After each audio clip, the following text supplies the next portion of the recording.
Il y a bien longtemps, vivait dans le village de la Roumieu une petite fille nommée Angéline.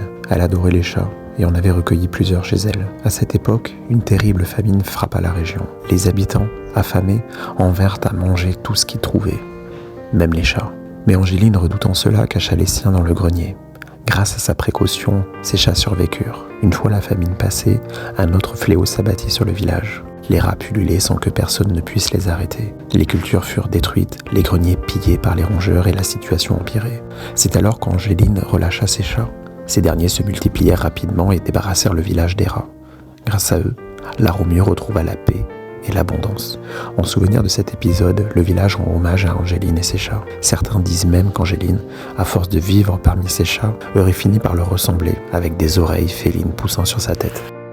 Aujourd'hui, j'ai marché aux côtés de Julie et Julien, une parenthèse différente, moins tournée vers le silence intérieur, plus ouverte à l'échange et au bruit des bâtons qui résonnent à l'unisson. Ce soir, nous serons 5 au gîte. Christopher, le village familier de mes premiers jours, est revenu, accompagné de Maude, une Québécoise. Être arrivé tôt à Condom m'a permis de flâner dans les rues, discuter avec la gentille dame de la cathédrale, passer un bon moment au bar avec la joyeuse bande d'hier soir, et d'arriver de bonne heure au gîte, profiter pleinement du formidable accueil de Corinne et Philippe. Depuis 3 jours, je deviens maladroit, je fais tomber des choses, je me prends les pieds dans des meubles. Rien de bien méchant, mais cela fait beaucoup rire autour de moi et je m'en amuse aussi. Quel message essaie-t-on de m'envoyer ? Peut-être que cette maladresse est une sorte de langage, comme si quelque chose en moi essayait de ralentir, me ramener à l'instant présent. C'est peut-être aussi une forme de lâcher-prise progressif. Je suis moins dans le contrôle, plus dans l'ouverture. C'est peut-être aussi tout simplement de la fatigue.